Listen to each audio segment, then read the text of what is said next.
Knowing how to tell authentic is as easy as 1, 2, 3. Find it, match it, search it.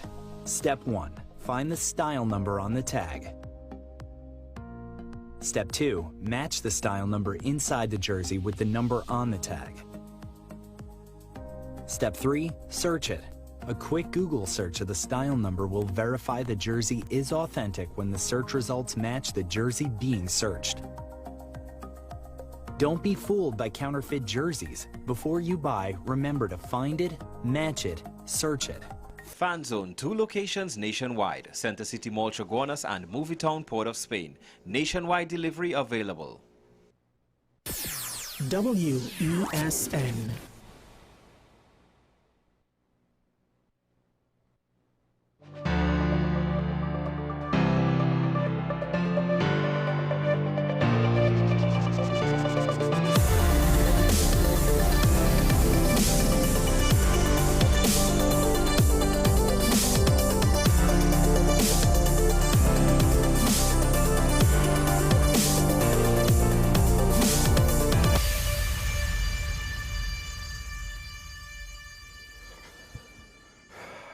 Good morning. A lot, of course, is happening around the world. A lot is happening around Trinidad and Tobago.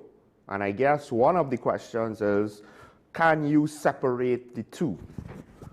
The importance of the pertinence or significance to us. Is there a distinction or is it all connected? And how far will it go? I guess is the question, if you didn't necessarily think it consciously in your mind, on some level, that's what we're all thinking. How far will all of this go? Right now, we even have the Pope saying that he is not afraid of the Trump administration, which on some level, it's ironic that he's saying that towards a Republican. One would argue that would be the political party more aligned with Christianity, but it is what it is. The question is, the Pope's stance an outdated one? Is what America is doing necessary? And on some level, it translates back to us because, well, it goes back to our situation with regards to not just CARICOM, but also a lot of the other diplomatic relationships that we have. If we are going all in on the American side of the line, one could ask, is that necessary? Because back when you had Dr. Heath Rowley as Prime Minister, one of the things that I did find interesting, and it seemed on the outside looking in as though a purposeful and competent execution of international relations, the then government was able to engage with America and China, maintain a certain level of importance with both camps, that they decided it was worth their while to continue to engage and attempt to entice us, and was able to maintain a middle ground with regards to the whole international push and pull. And I always wondered why, because while we do have still some degree of natural resources that can be exploited and the like, it's not as though we're Guyana, it's not as though we're some African nation with diamonds and gold. It's not as though we have, you know, the reserves in oil and gas that Venezuela does. You know, we are transitioning now to be a player with expertise, and maybe that's what they were looking at, the expertise in the region as opposed to necessarily the natural resources that were still in the ground in order to exploit. Perhaps we underestimate our strategic location. Perhaps there's more to our location with regards to logistics, with regards to transnational crime, with regards to a whole host of diplomatic efforts, various intersecting situations, right, whether it is intersecting through us or passing near us, so we're one of the closest points of intersection by default.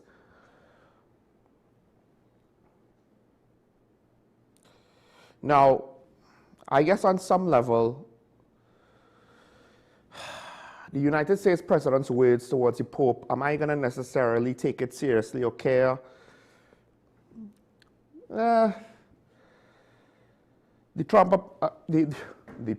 American president, he has directed some of his usual style of commentary towards the Pope. Meanwhile, of course, the Pope is basically asking for peace and reconciliation.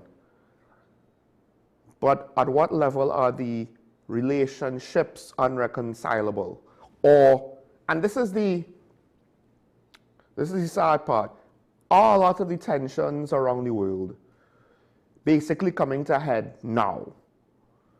Throughout the years, we were able to negotiate our way around it, to forestall any sort of confrontation, but at the end of the day, it was not situations where good faith attempts at peace and reconciliation were being had.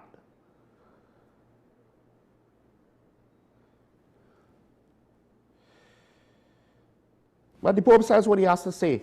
And I understand that. Let's not forget, the Catholic Church, before people want to, decide to weigh in on the Pope is right and Trump is wrong, I hope you're also in the camp that we should abolish the death penalty, because that is also the Catholic position. Now, as a Catholic, do I think we should abolish the death penalty? That's one of those things where I kind of leave it to the masses. I understand, I have spoken to priests about this, I understand the position, the desire to try to rehabilitate individuals, because depending on your belief system, once someone dies, then they are stuck with the consequences of their deeds in life if they were not able to receive forgiveness in whatever system of faith or belief that they have. And if you are a religious person and you look at all the young men, particularly, who are dying on a regular basis or regular enough basis, on some level, you can't help but feel a little down at the fact that there's so many young men who, it's not just that they're dying young, but it's how they're dying, the mindset that they're dying in. And it's one of those things where, even if you don't believe in religion, it's hard to say that this is a good death. This is not a situation where you have your loved ones around you. This is not a situation where you could say that you have been able to, in your short time, limit the amount of regrets you have. Obviously, no one is going to die young with no regrets, right? You would wish that you would be able to see more, do more, experience more. But within the context of your age and level of experience and what you have or have not done. I remember telling Arun yesterday on the Vice News video from 2011, one of the activists was talking about the fact that people who grew up together were now mortal enemies that vehemently hated each other, that actively wanted to kill each other. They grew up as children in the same neighborhood, and now, because of whatever affiliation to whatever gang, well, at the time, they were beyond or past all that. They've forgotten all of that. Such sentiment meant apparently nothing to them. How true that is, we will never fully know. The demands of the emotions of one's self-perceived role at times can take over. So that is the role of the church. The role of the church is to try to look towards the ideal. and try to not encourage excess of deviance and violence, spiritually speaking, against one's fellow humans is obviously deviant. But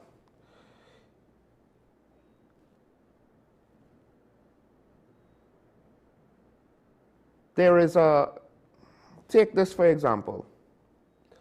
We now have issued apparently a terrorist blacklist. Hezbollah, Hamas, and the IRGC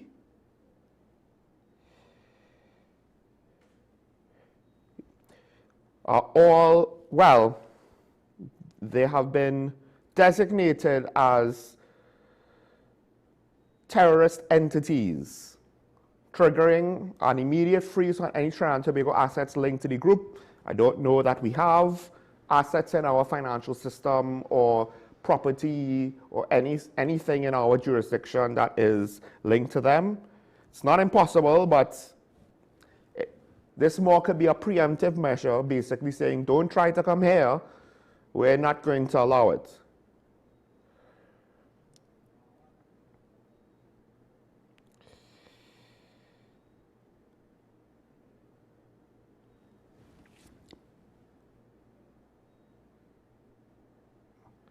The question, of course, is, is this political or is there a clear need for something like this? Nota, it's very interesting. Now, Hamas is included,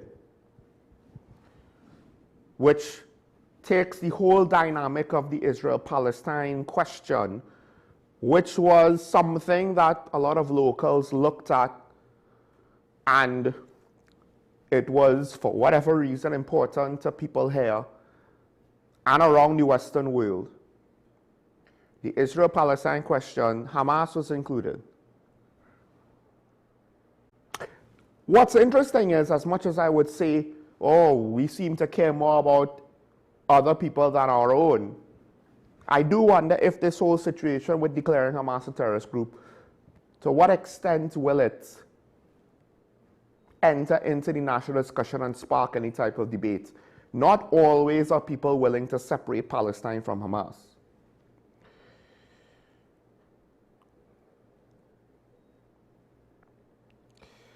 But of course, there are a lot of questions as to why now. Is it also because of the IRGC and everything happening in Iran? Are we kind of responding to what America is doing and following their lead? Is this something that was technically a long time coming? If we did it earlier, would the IRGC be on it? Because on some level, that is an arm of the state. Hamas is technically the elected government of at least parts of Palestine. Hezbollah has no official standing in the state of Lebanon. So all three institutions are not exactly the same with regards to their legal status and what they are viewed as. Yes, you might say terrorist organization, but what they are viewed as, what their place is in the societies that they operate in. One attendee questioned, while issues of national security are often cited to justify limited disclosure, much to my repeated consternation, there must still be clarity in the data driving these decisions. Is Trinidad and Tobago now at a point where actions are being taken solely on the say-so of foreign powers without independent scrutiny by the Office of the Attorney General? The flip side is, do we want to wait?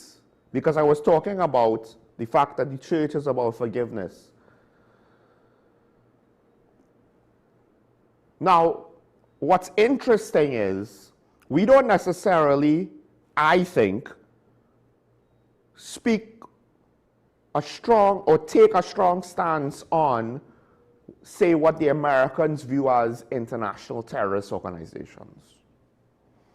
But we do know that our nationals in Syria, we don't want them to come back here because they are radicalized. At least those who are willing to voice an opinion on talking point, I would say, right? I have not necessarily gotten a national consensus. But I do find it interesting how strong the opinions were and somewhat one-sided they were on those essentially civilians. Because we have at least a subset of our population who are looking at our citizens, and they haven't even necessarily waited for them to do anything yet. The fear of what can potentially happen is enough to say they will live with the consequences and not come here. Now, I don't necessarily agree with that stance because, I guess for the most part, it is the fear of what can happen potentially. But now we have to wonder with regards to this declaration. Is it at least, the very least, not fair for the government to also consider what can happen if these organizations were to operate here? And it's not because of any sort of local connection, although the real connection you possibly might be more concerned about would not necessarily be any sort of local Trinidad organization, but rather the fact that a lot of traffic goes through Venezuela, which is right there. And that channel of transportation potentially could reverse. Why would they come to Trinidad and Tobago? I don't know.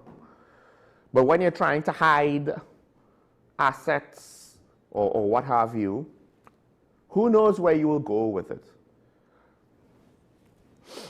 So our government has decided to make decisions on the potential of. And this is where usually, because Trump has done things like this before, made decisions like that with the travel ban and the like, and because he did it, people disliked it. Or maybe it was because they disliked the thing that he did. It's very hard to say when it comes to him, given the fact that, technically speaking, President Obama has deported more people, I believe, than President Trump did. President Obama is also, under his administration, more people, I believe, died by drone strikes than under President Trump. But of course, that is somewhat of an oversimplification. But if you were just looking at the bare basic stance of it, all of a sudden, a different person who you don't like is talking about illegal immigration. Oh, well, now that's a racism issue. So they didn't necessarily want any radicalized people. We don't want to take our own people back.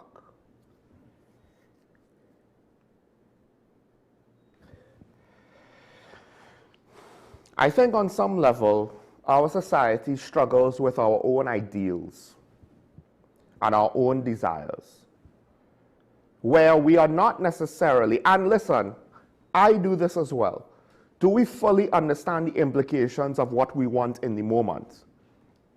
Because I'll go back to when people say they want the army to help the police. Do you understand the implications of that? We don't necessarily, enough of our population don't necessarily fully trust every police officer. Now you're willing to then throw the defense force into the mix? It's not as though the defense force, they've never had anybody do anything wrong on public record. It's not as though no defense force soldier or non-commissioned officer or what have you hasn't been held on a PDO. I believe one has. I could be wrong. And it's not as though we haven't seen an extreme example of what military force on what is perceived by some political ideologies as wholly domestic criminal operations, how the public has been uncomfortable, to say the least, about utilizing military force in that manner against targets like that.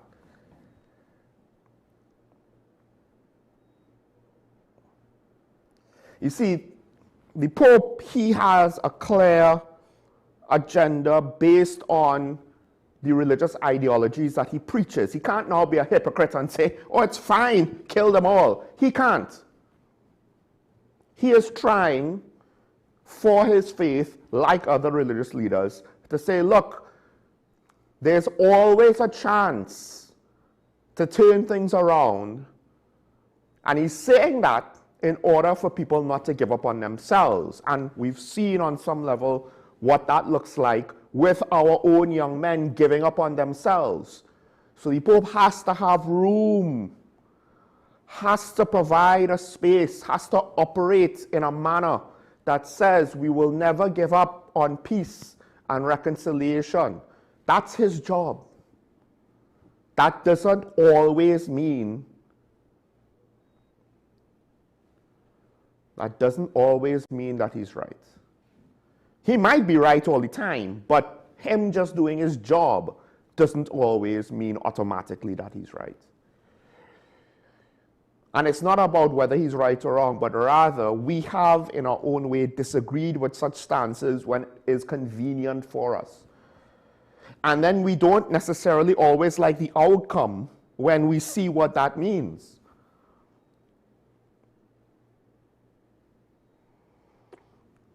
Not enough of us engage on these topics and want to face the hard questions.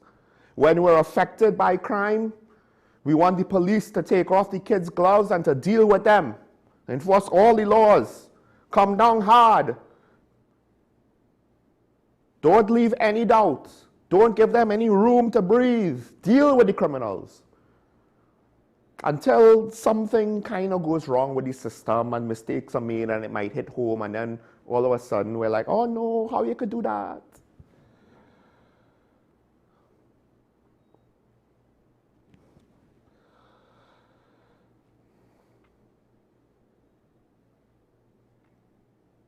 But then of course it goes on into the whole, back into the CARICOM thing. Another political analyst is saying our Prime Minister has a Trump-like stance. I guess on some level, that is, on one hand, there's some truth to that because this is not the first head of state that has taken what seems to be an aggressive, conservative aligned stance or American aligned stance. And essentially, what does the media describe this person as? Trump-like. You know, it could be Latin America, Southeast Asia, Europe. So why not Trinidad and Tobago? It's to some extent fair. On the other hand, it could just be a natural counter swing of the pendulum. Not necessarily saying that it's right for it to happen. But the world and whatever passes as global culture was being pushed one way. Was being pushed one way on things with regards to globalization and illegal immigration, right? And on some level, but it's not fully connected, but on some level it is at least partially connected to things like race relations, multiculturalism, LGBTQ rights, and a whole host of other Western political debates, differences in ideologies, etc., right? The dream of communism within the Western world has once again come back in various ways, and so on and so on. And certain countries like Poland or El Salvador have pushed back on that to say, hold on, you all could do that. We're doing something else. And in order to implement these things, it seems as though those populations and those governments, whether by necessity, for expediency, or to push it through, take a very aggressive stance, and it's Trump-like. Now, the thing is, sometimes you might say, okay, what happened in El Salvador? The people wanted that. The negative consequences, they seemingly are fine to live with it. And you kind of needed someone to force it through. And it has dealt with their crime problem. It might have some long-term negative consequences that we'll only know what it is later on. But in the immediate term, it has solved the problem the public wanted solved. And in many ways, it seemingly is something that our population might like to see. But in our situation, we actually haven't seen any sort of super aggressive move. The PDOs and these state of emergencies are actually not necessarily too dissimilar to what happened in El Salvador. Obviously, it doesn't go to the extremes that El Salvador went. But was it necessary? Because we're not actually necessarily seeing Trump-like behavior with regards to our crime situation outside of, the kill them all comment. What we are seeing is our relations with CARICOM. Now, Derek Ramsamouche called it a Trump-like and egotistical approach to CARICOM. We are no longer the regional superpower that we once were. That's nice. If that's the case, are we still footing the same bill that we used to? I mean, that's the cynical response. But here's the thing.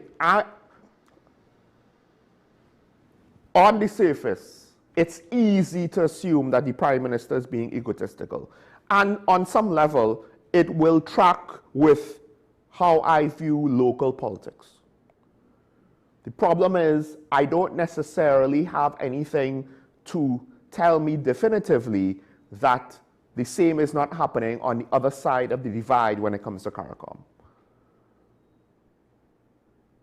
A lot of the communication errors that I see from our government, outside of the overly aggressive talk, which is not always utilized, you're kind of seeing it on the other side as well. And that is to say, the transparency is just not there. So how am I supposed to fully determine who is correct and who to believe? Now, he is saying that we're overestimating our strength and therefore overestimating our position, right? The reality is you can no longer do that because other elements of the Caribbean economy are growing at a much stronger rate. Now, here's the thing, this is maybe the third instance. The first time was with the talk about GDP growth when then Minister Imbert was talking about our growth in GDP and the like. And I'm like, yeah, if we had only one and we grew by 1, so 1 plus 1 is 2, we grew by 100%. If we had 1 million and we grew by 1, it's statistically irrelevant. Our economy shrank. Now growth is going to look really good. But what I never necessarily did, and it was somewhat incomplete of me, I believe I didn't do this, is also consider the fact that for the rest of the Caribbean, they're in the same boat. They're seeing, now, admittedly higher growth rates on us, I believe, for the most part. But their economies, it wasn't as though their economies are the same size as ours. Because now when you actually give a relative comparison, higher percentage point could be, in terms of actual dollars, smaller amount of growth. And the whole travel and tourism global industry has been facing so many shocks, and now this whole Iran thing is going to put the price of airline fuel, it's going to be affecting things as well. It's affected Caribbean Airlines further, right? On the flip side, it actually does help Caribbean tourism because Middle Eastern tourism right now, obviously people don't want to be in a hotel and next thing you know a drone comes and hits it. So you can't necessarily tell how things are going to go, but tourism is not necessarily the strongest of industries upon which you could base a foundation of economic strength to project one's influence. He did point out that Guyana and Suriname they have more potential strength than we are, and they are growing at a faster rate than we are. But Guyana and Suriname are not necessarily, at least as far as I've seen, the major people looking that our government is looking across from and saying, hey, we have an issue. And that's the thing. It seems as though they're having a fight behind closed doors, and we're really just seeing what little bit leaks out. What little bit leaked out of that CARICOM meeting, based on what the Prime Minister, our Prime Minister said, based upon what came out of the whole meeting that led to Bartlett's reappointment, and then the public utterances around that, which again have not been fully detailed.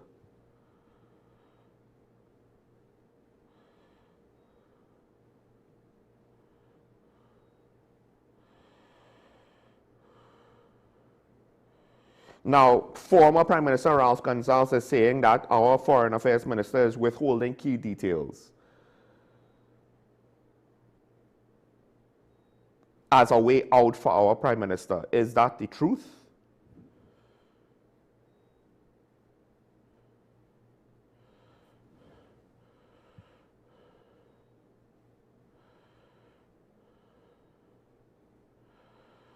Because he's not actually saying what I believe our Foreign Affairs Minister potentially did not say, did not report, is omitting, is potentially lying, or what have you.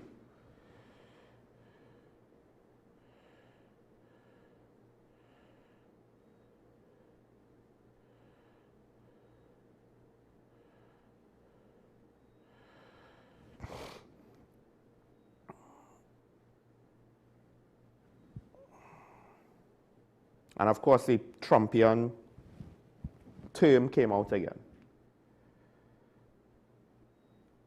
But we're dancing around what is the issue in CARICOM. I think this goes back to Dr. James' statements yesterday. What is the actual issue here?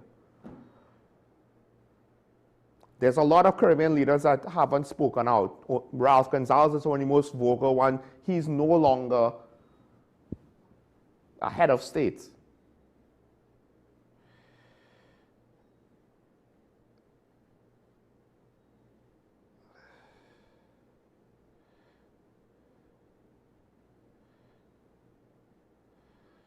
And he has continued to go on the attack. Now, on some level, this could be our government's karma. And it could be an example of some people should have probably kept their mouth shut, but they're too much of a social media star to know what is proper talk and what is over the line, regardless of how justified they think it is and how technically legal it might seem to be. Because now he is saying that our bid on the United Nations Security Council would embarrass CARICOM due to our pro-United States position. Now, on some level, I do find that opinion somewhat naive, because if you think that there is one side of the Security Council that is this bastion of morality and ethics and proprietary, and then on the other side is the United States, that's actually quite funny, because the whole lot of them are very much self-centered on their own political agenda, and everybody at that level knows it. There's no white knight there. There's no righteous indignation and moral justification and moral superiority at that level in the Security Council. Everybody knows what the game is. Us having a relationship with any of the members, permanent members on the Security Council, would essentially be mostly the same. And you might say, oh, well, look, France disagrees and the UK Prime Minister disagrees. Yes, but when it comes to national security of his own nation's population is asking questions about their own military. Just saying. Ditto with France. And in part, Europe really wanted America to help finance Ukraine's defense, because it was the defense of Europe. But what none of them, I think, want to admit is, on some level, the current President of the United States predicted all of Europe's regrets with regards to their own spending on their own defense And that gave the German government one hell of a black eye when it essentially,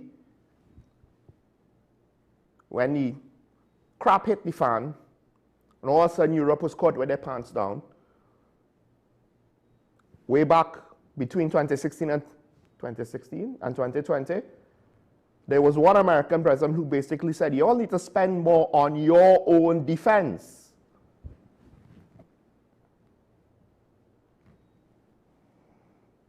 So they're playing games that they might not have thought through, to be honest. But to be fair, right now America is not really giving, they're merely selling. But I don't know if France wants to go down that road.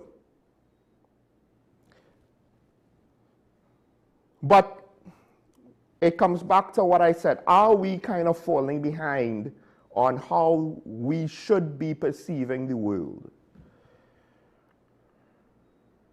Right now it seems as though this whole Iran thing is centered around nuclear weapons and nuclear enrichment. Whether the Israelis kind of were able to cause panic in the American ranks and egg them on to do whatever it is they're doing now, or blackmail them, or what have you, convinced, cajoled.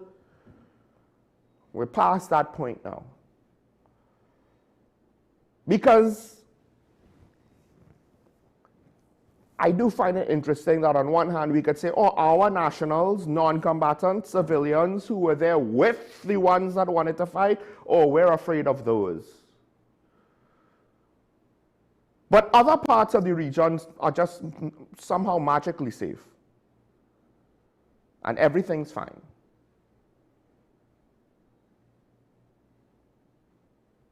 I mean, the vast majority of our population probably won't want to live there, but everything's fine.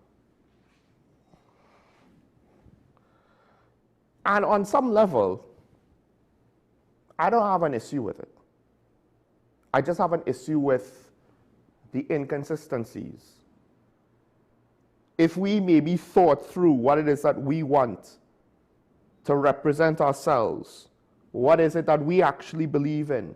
Do we want more social programs and more socialism? Do we want more capitalism and more, well, I have a bit of a bias because I do believe capitalism is more efficient than any sort of central planned economy, but they have their pros and cons. We've seen and experienced and lived through a lot more of the cons than the pros in recent years.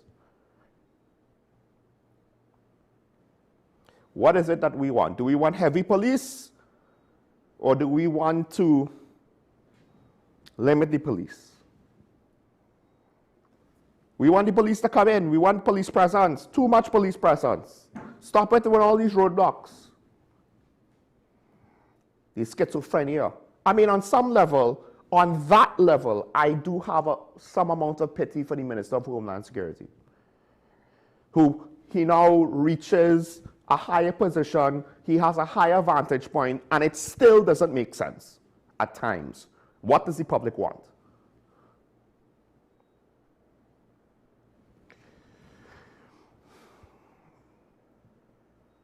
I mean, are we Christian? We live in a society where professed Christians also partake in the most colorful expressions of carnival. Let's put it that way. And perhaps, you know, it's fine. Perhaps it's fine on some level. But when we want to kind of live in that gray area, maybe we should acknowledge the gray and not try to act all overly principled when the mood suits us. I have no issue with people, listen, this is what I like, and I also believe in his faith, and I'm somewhat of a moderate. But if you want to be on some extreme ideological bent, that's fine. You have to be that way, at the very least consistently. We haven't reached whether or not the rest of us agree on it or not. Because meanwhile, this is playing out in our local news, the words of a former head of state An opposition leader, mind you.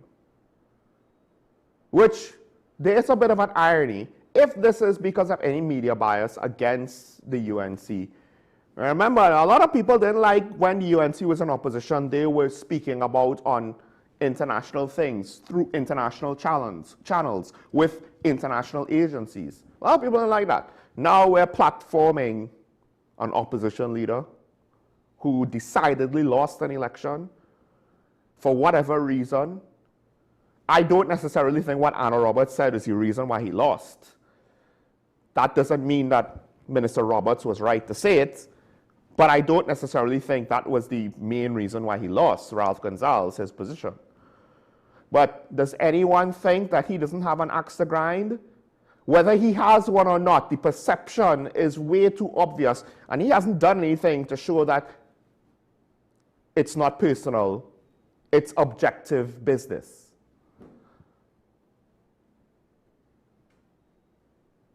And we're going to be caught in the currents of the push and pull of other people's agendas until we figure out what it is that we want. And then, how do we exercise that?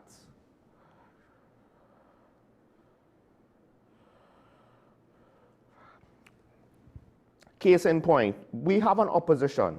One of the members of the opposition is raising concerns over a $3.4 billion public housing contract, questioning the transparency and legality of the process of awarding, well, contracts worth $3.4 billion.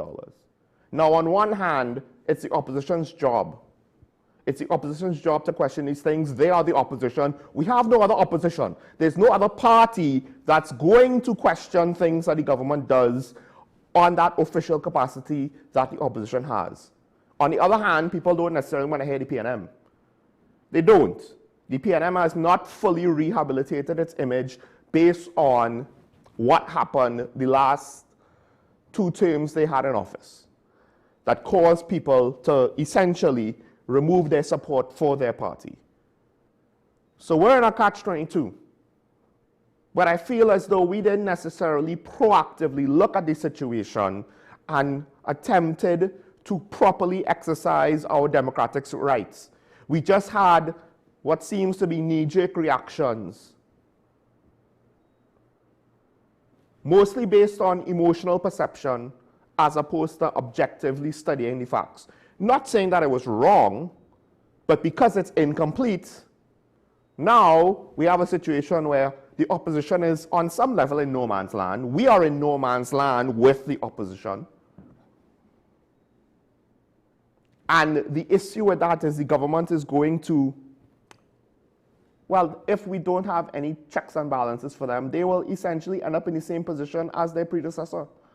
And if you think that that's not going to happen because of whatever ideological difference you perceive with the rising sun over the Balizé, I would say, why are you willing to take that risk and assuming what usually tends to happen is not going to happen?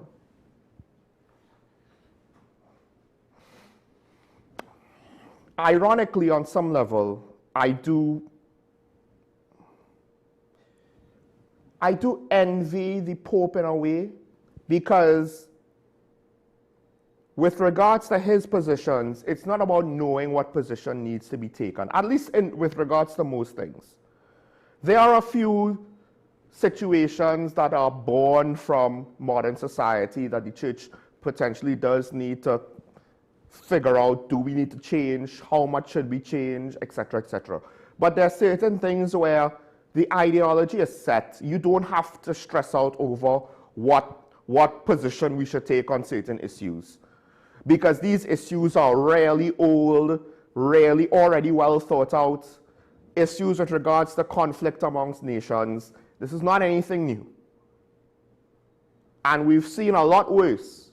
And the whole point is we don't want to see us get back to that worst situation where we're not counting the death tolls in the hundreds and the thousands or even tens of thousands. We're counting the death tolls in the millions. Even, I believe, Palestine has not reached to that level yet, right? Gaza did not reach to that level yet. But it can get there if the violence and the war increases in scale and scope. And the church is saying, hey, let's not do this, guys. And I get it.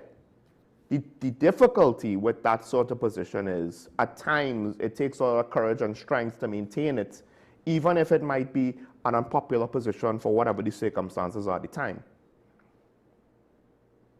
But for the rest of us, unless we are willing to blindly follow an ideology, if we're not willing to make up our own minds for ourselves, we're not actually participating in democracy properly.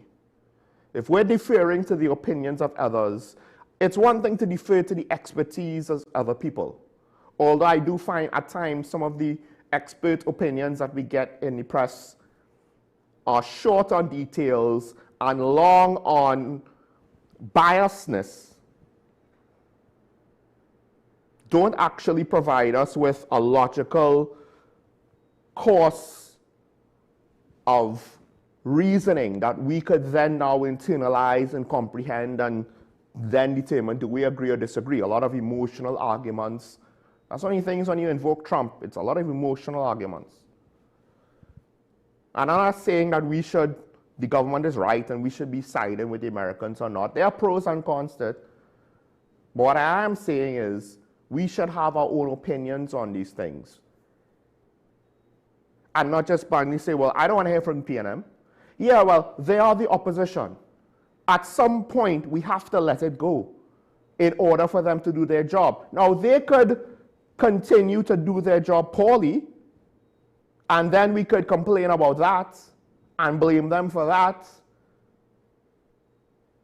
But we have to give them the chance to fail first, just like how we have to give this government the chance to fail as well, which is a hell of a thing to say, because if either of them fail, the fate of the nation is what's essentially going to suffer. All of us are essentially who are going to suffer.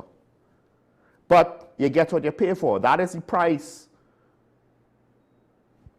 of the democratic process. And before people say, well, maybe we should be communists, it's like, yeah, no. One-party state has the same issues, just your opinion matters less. Just keep that in mind.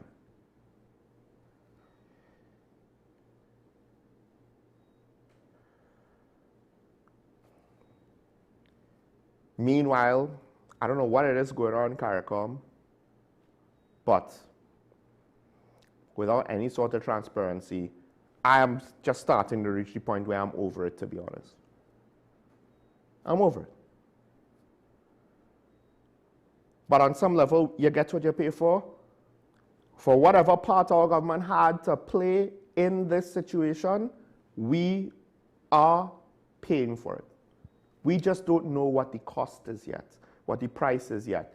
But we already probably started paying that price. Just wait. All right. Let's take that break. When we come back, pick up some topics that are ongoing. Stay tuned. This is Talking About WS, and we'll be right back after this.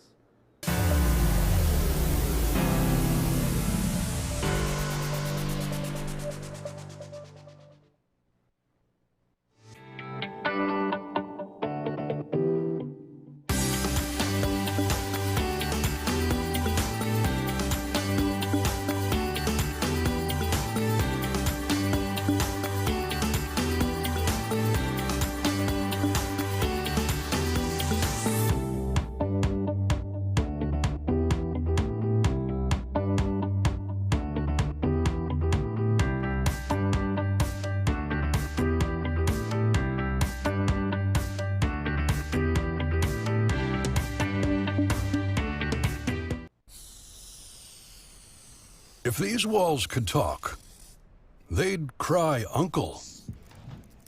They didn't plan to become offices or yoga studios, but they've stood by us, even when we got a little stir-crazy. For that, they deserve some thanks. They deserve Benjamin Moore.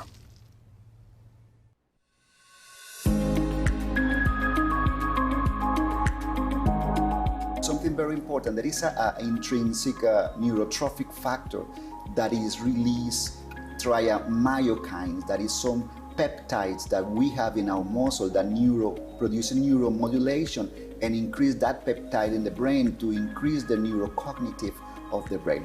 I'm glad you said that. Right. So exercise has an important part to play in the aging brain. As we get older, our gray matter does shrink. We have reduction of synapses, but exercise is shown to actually improve our cognitive functioning. Totally.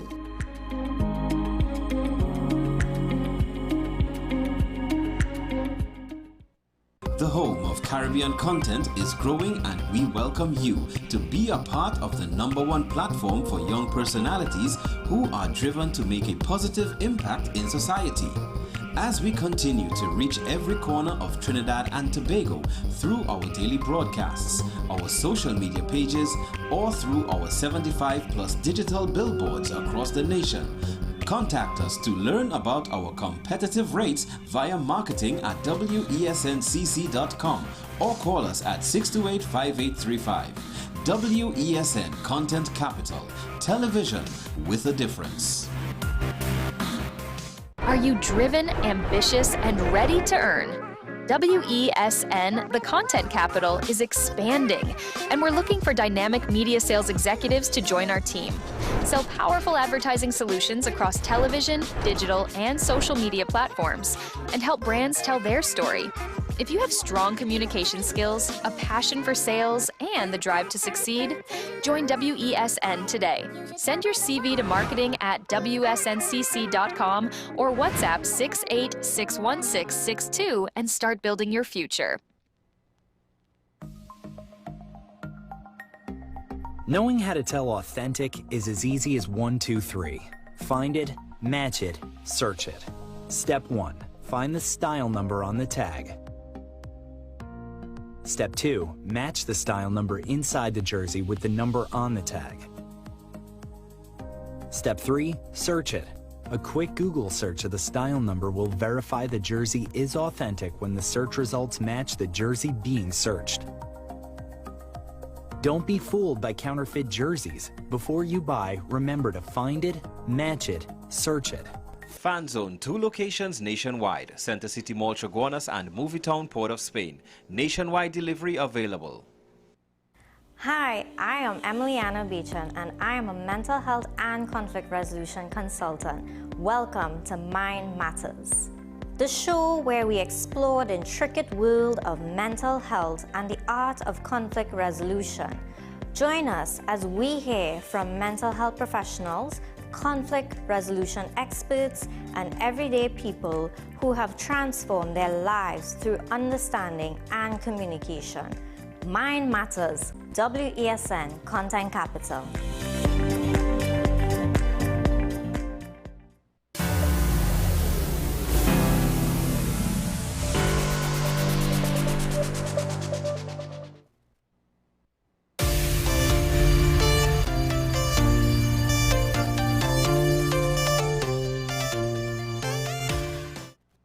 And we're back here and talking about the WSND Content Capital. One of the stories that potentially is a situation that's a long time coming is what's going on with regards to the nurses in TNT. Now, one of the articles that came out in one of the daily newspapers was basically speaking to something that was already in the public sphere, in the public discussion for a long time. And that is, well, let me just use the opening line of the article that was in the Express on April the 12th. Low pay, lack of career advancement, and poor working conditions are among the reasons nurses have left or are leaving Trinidad and Tobago to seek employment abroad.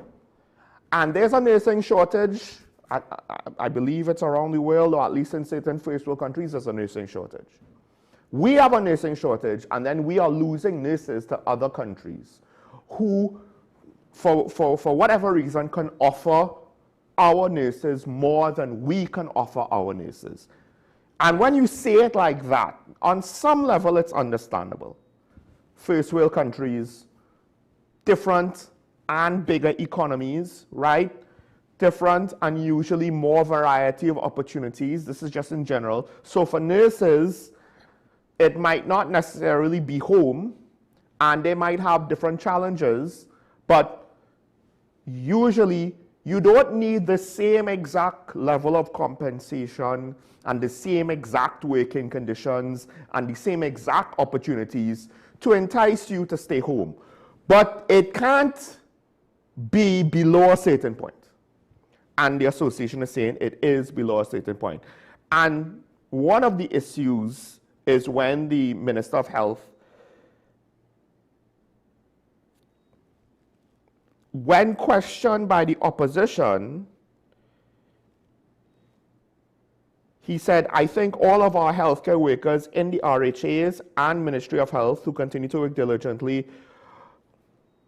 I think I'm not giving it the right context or diction. I thank all of our healthcare workers in the RHA and Ministry of Health who continue to work diligently on a daily basis to serve the citizens of TNT.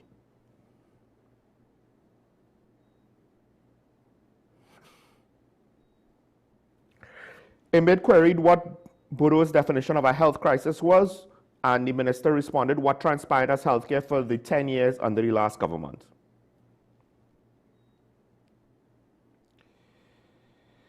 Because the opposition is asking, what is the plan to alleviate the current health crisis? And it seems like the minister is somewhat avoiding the question, right? I mean, that is the headline, but his answers, the answers that have been quoted seems to be a very clumsy avoidance. But essentially, the claim that there is no health crisis, the Nursing Association has not necessarily appreciated such sentiments, right?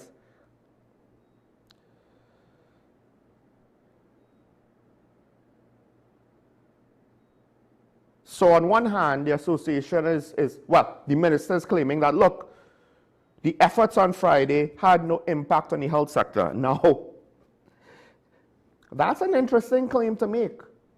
Could it be that the health sector has been operating in such a bad way for so long that the absence of nurses, for the most part, actually can be perceived as not necessarily such a bad thing because we don't have a proper baseline of what normal should look like?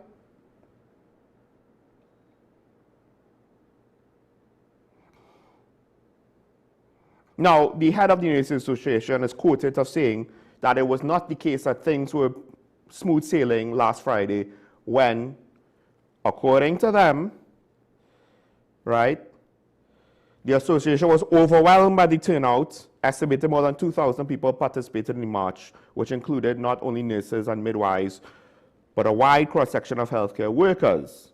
Now, maybe 2,000 in the grand scheme of things is not that many.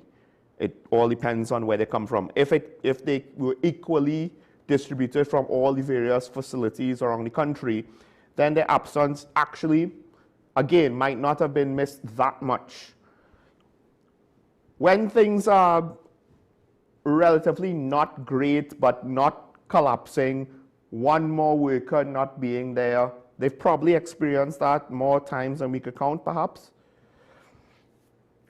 But according to Edie Stewart, he said, we understand that surgeries were postponed, people's clinics were cancelled, a number of things happened. I must reiterate for the Minister of Health to indicate that this is not a crisis. God forbid that healthcare workers begin to think outside the box to force him to realize that this indeed is a crisis. Now, I don't necessarily know what he means by thinking outside of a box.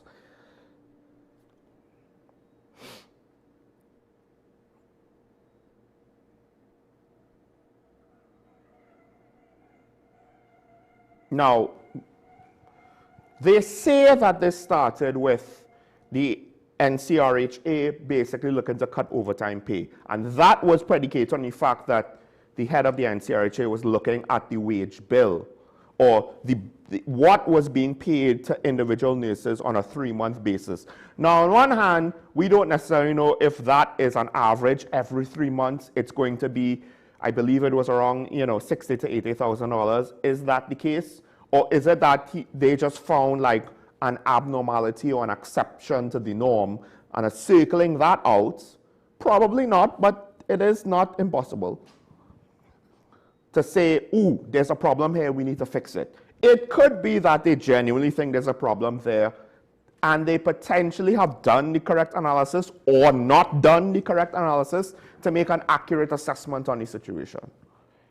But I don't think it started with just the overtime pay. The current rounds of emotions, perhaps, and the catalyst for the current set of protest actions or non-protest actions, I'm not entirely sure. Again, there was a whole other thing about can they, should they be allowed to protest or not, whole big hullabaloo, right?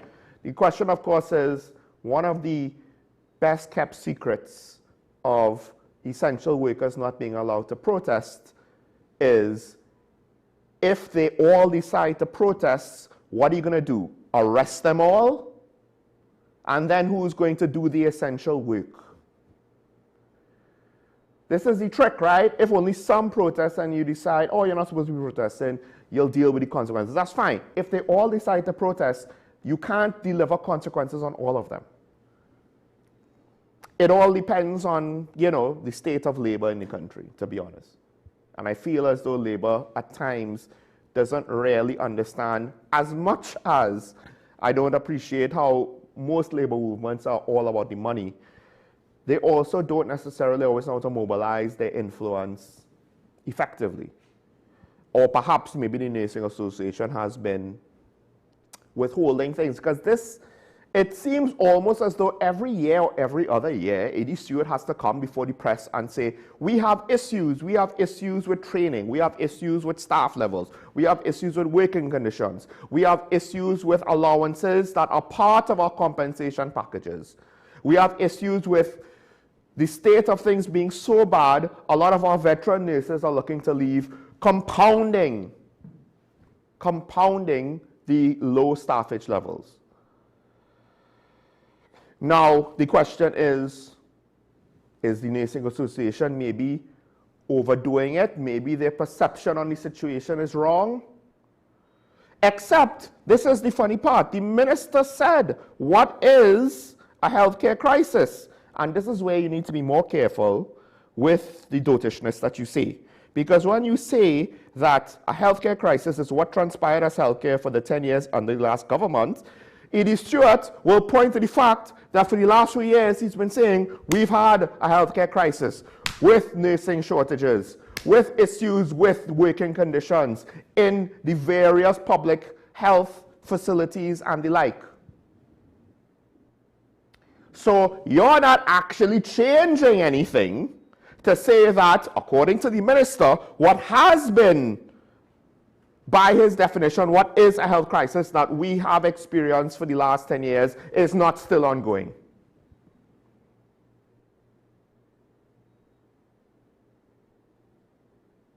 Because there was a point in time during the past administration where things didn't look quite so bad.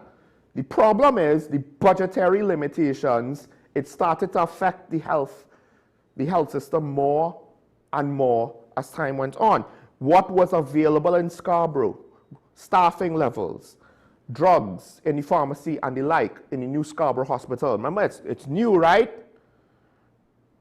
But then all of a sudden, as the years go by, you have to start to maintain the new building more and more, not just repaint it, whenever you just want to make it look nice and new again. Now you're starting to have to deal with various things like building maintenance and the like.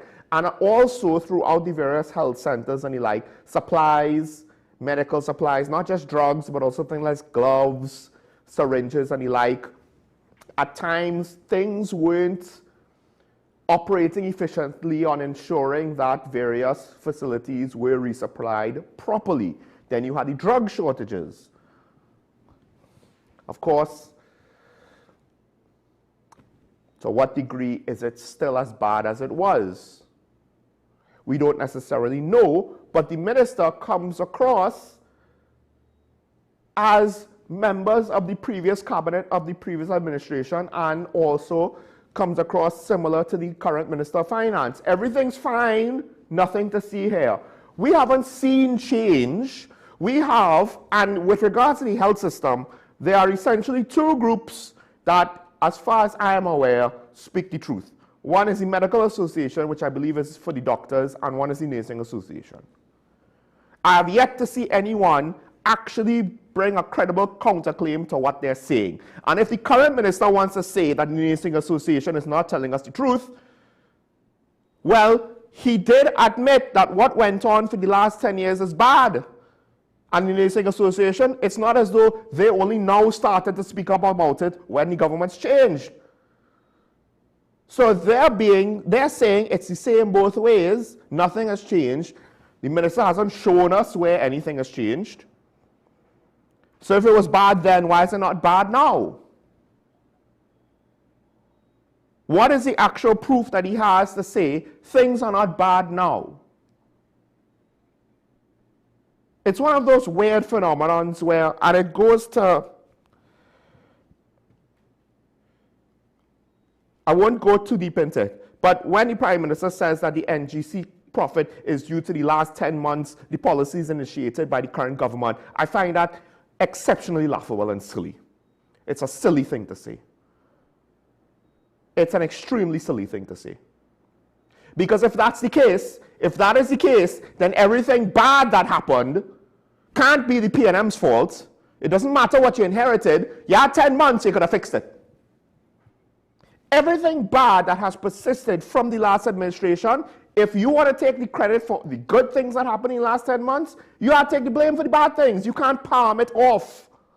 You can't palm off the negativity on the other party, but retain all of the positive credit. You can't. Does anyone think that oil and gas policies and deals and revenues are short-term instruments? I don't think so. I don't think so. No one necessarily wants to hear the previous Minister of Education question what's going on with maintenance and renovations of school buildings. But at the end of the day, if you could turn the oil and gas things around, I guess, given the fact that miracles can happen in 10 months, I assume by next September, we shouldn't have any more questions about school renovations being late, right? And it's along those same lines. Listen, I get it. You don't want to hear from the P&M. They were voted out for a reason. I understand that. But this is not about, who we like, and because we like them, we believe them, or because we don't believe in P&M, we'll just take whatever the government has to say. The Nursing Association was not a supporter of the previous administration with blind faith and trust and sang their praises and said we have no problems here. No, they said we had problems. And now they're saying there are still problems. And the current administration is making the situation worse from our perspective. But I guess since we did not go on the campaign trail and give a good speech about everybody winning, our needs are not as important as other people's needs.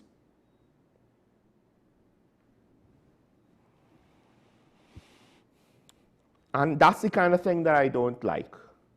In order to win a political debate, the Minister of Health, on some level, has put himself in a corner where he has now reached a no-win scenario. Just because of a political dotishness. Oh, it's your fault. Or all years a disaster. We's not a disaster. All years a disaster. That's nice. What have you actually changed? Because I do find, and you could probably say this about the last government, I just can't remember. But we have this policies, we've enacted new policies. What policies?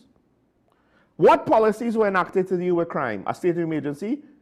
It's not a crime plan, according to your own minister. This is where, again, they back themselves into a corner. They contradict themselves.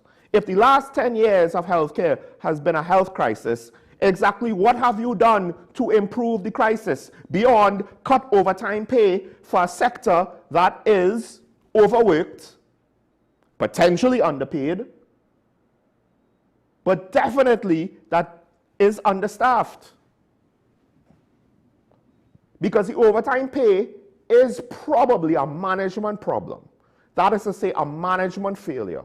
And by then cutting the overtime pay, what you're saying is, because of our management failure, notice they got 2 tranches at the very least of nurses. So we're looking at 50 plus. All of a sudden. But for a management failure, we're going to punish the worker. For a management failure, we're going to force the doctors to work so hard. One of them collapsed in a hospital. We don't necessarily know why. The association believes he was overworked. Because if the overtime bill is too high, one would think maybe the solution to that is not to say, oh, we'll cut the overtime rates. But we will. Why is the overtime bill so high? Because too many people are working too many overtime hours. Or let's get the staffing up so then they don't. And notice they hired more nurses, right? So in theory, they're trying to solve the problem. But did they say that they're going to restore the overtime rates? The overtime rates on some level is supposed to be higher than normal. Part of it is as an incentive for management and not just force people to work overtime so that they don't have to hire new people. If overtime was just a single day's pay or the same rate, well then, you think they're going to care? They already showed, at least in the last 10 years, that they didn't care enough to figure out the staffing problem. So who knows what the overtime wage bill was like for the last 10 years. And this current government, well, they need to nickel and dime every red cent that they could get. Because they upset the apple cart, upset the economy, and Lord only knows exactly what the changes are doing to the budget and how long the transition might be an issue. I mean, do you really still believe that the deficit is only less than $3.5 billion?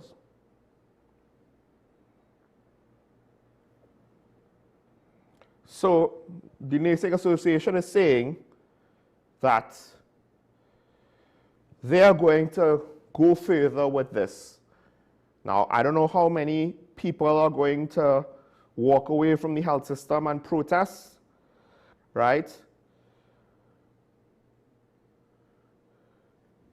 And perhaps this is one of those things where, look, they're saying they attempted to limit disruption by staging protests during lunch hours, right? And things like that.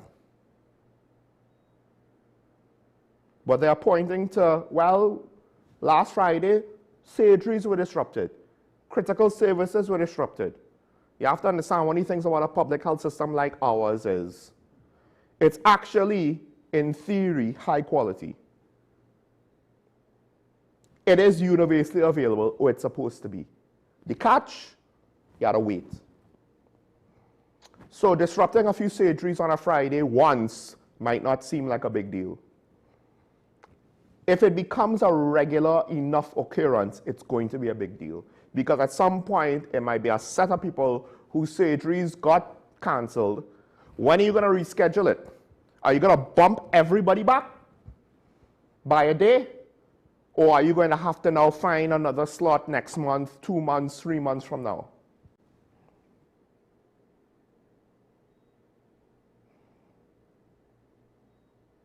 Also, what's telling, again, what is not being said? The minister didn't necessarily have a lot of details with regards to why he's claiming that there's no health crisis now. There was a health crisis then, but magically there's no health crisis now. We won the election and we sprinkled the magic fairy dust, there's no health crisis now. According to him, or rather according to his lack of details. Also, the various health authority chairmen, they were contacted by, in this case, Guardian Media, no response.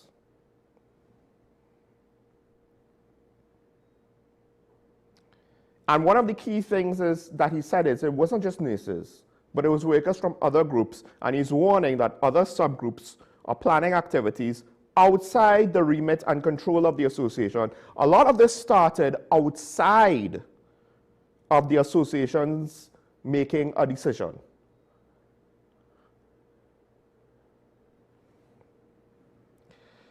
So,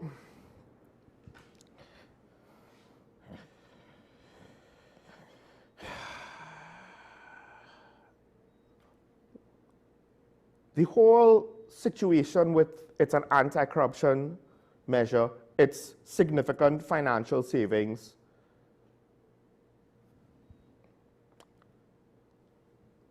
I would have never said that there weren't questions with regards to CPEP, there weren't questions with regards to URP, etc., etc.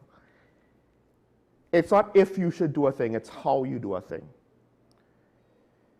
And this whole shoot first, ask questions later with regards to labor and salaries and employment has to be one of the most unnecessary, unforced errors that I have seen since the Auditor General fiasco.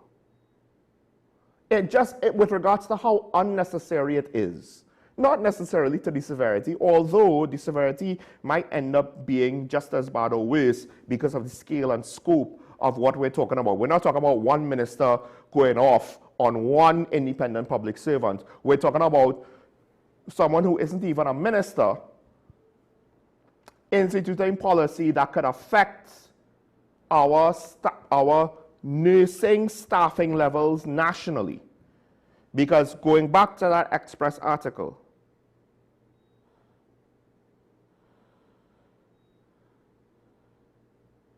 our people are leaving.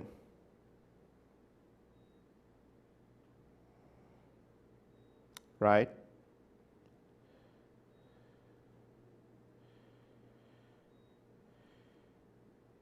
One of the nurses that spoke to the Express said he was troubled by colleagues holding acting positions for up to 9 years without being confirmed in the position. I mean, people already took issue with Stephen Williams. I think he was only 8. This is the quote: "I'm not going to be in that position for that time. Even though it's not me, I don't want to be that guy. 5, 6 years down the road, I am still acting." He noted that in his current job at a hospital near Birmingham, England, he had become a manager and moved up the ranks within 3 years, which is something that you would never see happening in Trinidad, because I think this is also compounded by our lack of meritocracy in the country. While admitting that the training and experience he gained while working at the NWRHA played a significant role in his advancement and development, he pointed out that in the UK, it was easier to transition into roles such as nursing assessor or prescriber with more accessible opportunities available. What does that say? Our people are good enough. We just don't treat them properly. When you have articles like this pointing to the fact that, hey, and I had a friend in a different field basically say some of the same things. Struggled all his life here, went abroad, things just came easier. And I get it. It's a bigger economy, there's more opportunities, our people are people of quality. It's only natural. But it's not home. He misses home, right? It's not all for the betterment. It's not all better than.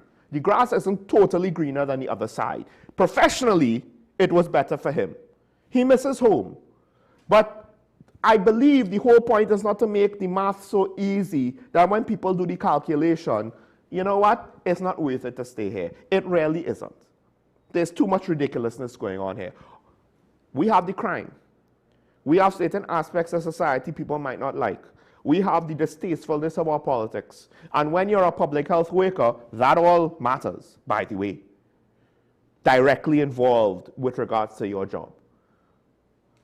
There are issues with the public health service that I have heard from people that have worked in and still do, that try to be agents of change and ran into a wall so hard they couldn't help but become cynicisms at the end of the process.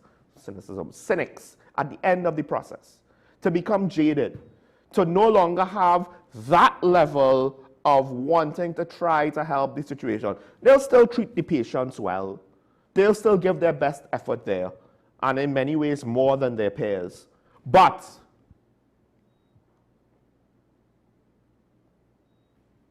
the system does not necessarily reward anyone actually trying to fix the problems in the system. And what Dr. Gopi Singh did in many ways is further deflating.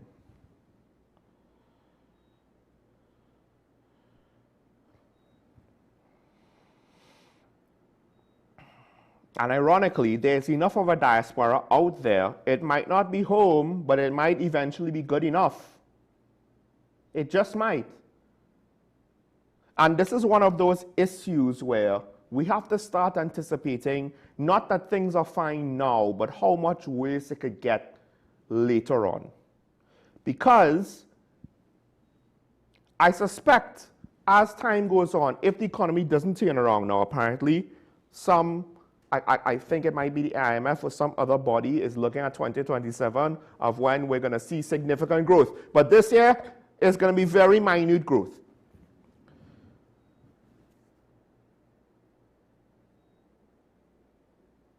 With the labor market and economy potentially shrinking in terms of opportunities that it'll afford our citizens, there might be greater incentive in the short term for people to leave. We already suffer from brain drain. And brain drain is one of those things where I'm surprised that we haven't had more people question it locally. A lot of people want to talk about colonizers and what the imperialists have done to our country and what America does to our country. One of, whether intentional, I believe it's unintentional, one of the most destructive things, and I've brought this up before, is the brain drain. Because we lose our best and brightest. And for those who sit in the middle, do not actively and continuously and regularly support both political parties, have no bias to any political party, for those of you who are in that middle ground, think about all the people, particularly if you're older, all the people who you believe are brilliant, brilliant leaders, brilliant problem solvers, brilliant academics, brilliant project managers, what have you, that left. And if you are of the perception where neither party is good enough for your sustained support, consider what I have said for quite some time now, off and on. Are we actually being led by the best of us or the best of what's left? If you would say the best, because even then, it might not even be best of what's left. It might be the best of what's willing among what's left.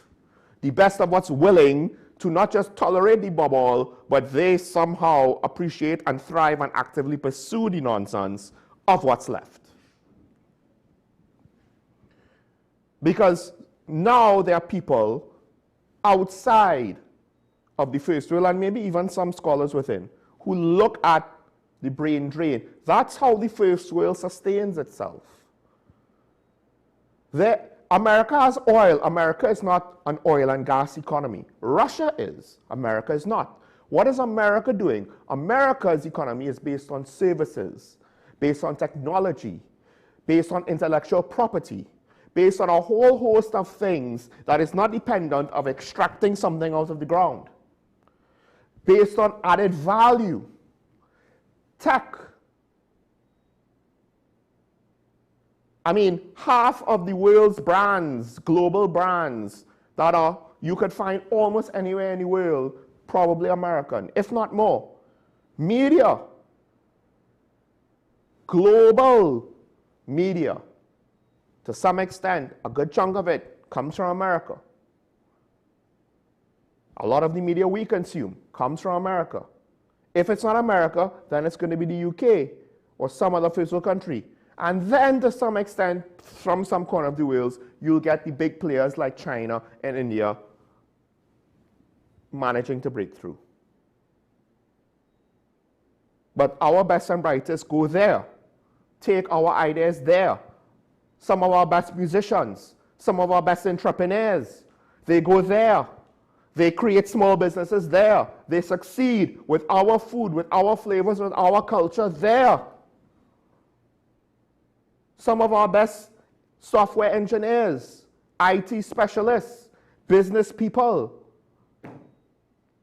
some of our best creators, they go abroad. Why? Because the opportunities are not to be found here. So then it limits our economic growth. It doesn't help that we don't have ease of doing business. So this situation that the nurses find themselves in, it's easy to identify it because it's a specific industry, and we could easily track, oh, look, another nurse went to the UK, oh, look, another nurse went abroad. But with regards to a whole host of other disciplines, we don't have a public sector that is, we're just going to have the concentration of IT workers or entrepreneurs that we could then track who left. We could track their absences. No. And at some point, this situation is probably going to get worse if our economy does not get better. And given what we've seen during the last oil boom, any sort of reversal of fortunes in energy, do you really have reasonable expectations that the money will be invested responsibly? I don't. So I have an assumption. You might think it's unreasonable. I think it might be reasonable. I'm not going to guarantee that it is, but my assumption is very simple. No matter what happens, we're going to reach this point economically again. And if we haven't figured things out, the whole brain drain situation, it's not just going to affect nurses, but it's going to get worse. And it's going to compound our problems because, again, one of the reasons why people look at it as an issue for the third world is the people who are supposed to be solving the problems, they're leaving. And it's not just political leadership. As I said, it's the entrepreneurs. It's the better nurses and the better doctors. More of them willing to say, keep the system running. And if you actually promote people, reward people on merit, then the system improves over time. But we don't do that. We reward people on politics and on seniority. That's what our society is based on.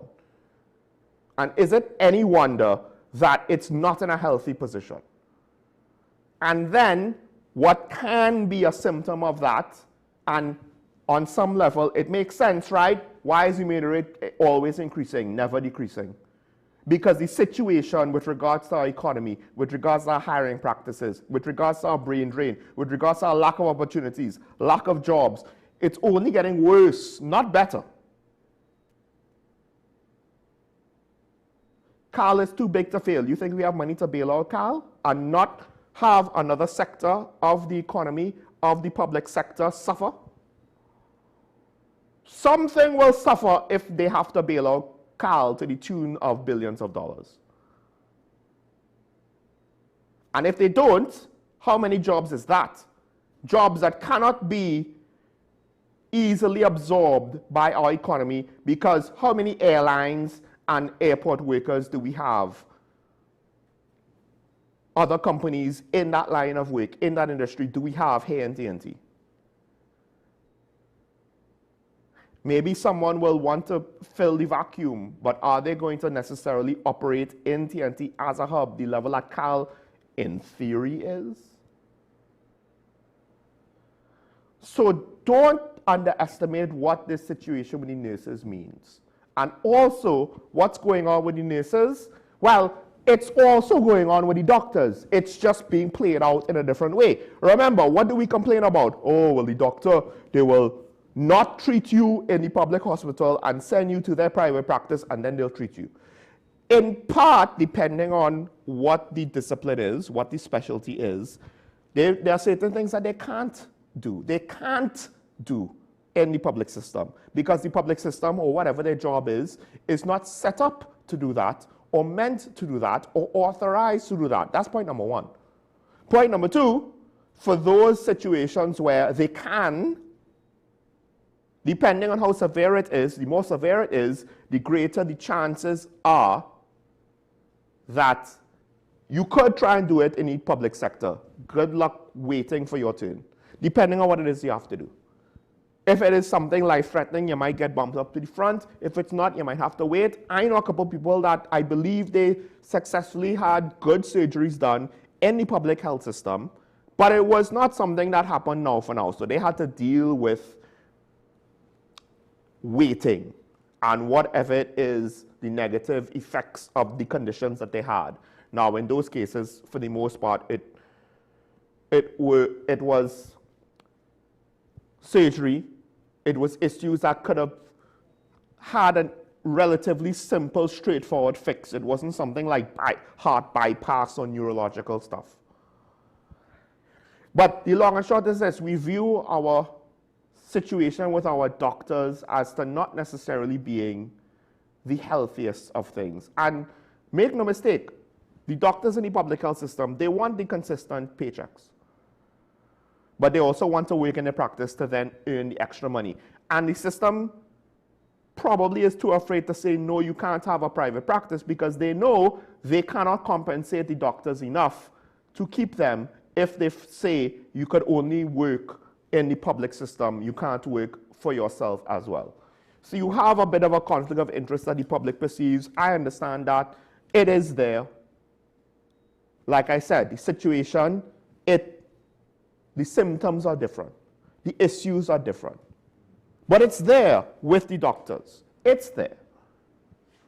It's not just the nurses. And if we're not looking to actually solve the problems, no, it was always a problem with the other guy. But now that we're here, we sprinkle the magical fairy dust and got Felicia Thomas to give a rousing speech, and everything's fine now. Everything's fine. All right. Let's take some comments.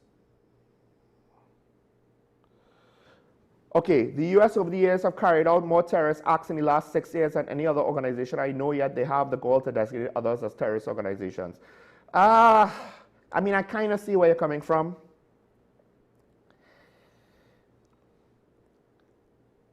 I would say that I don't know if they have carried out more. You might say yes.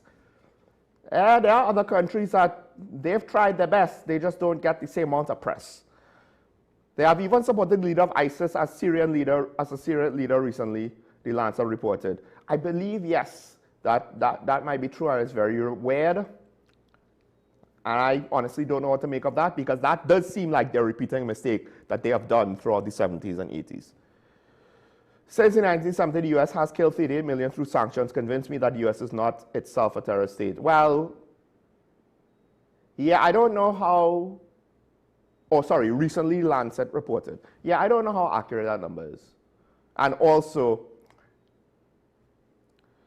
listen, all countries have their agendas and they all do unsavory things, all of them. Right? I guess the problem is America probably does the most unsavory things because they are the biggest. But to say that other nations wouldn't, and again, this is the problem. You have to understand that America is one of the few countries that guarantees the security of various nations around the world.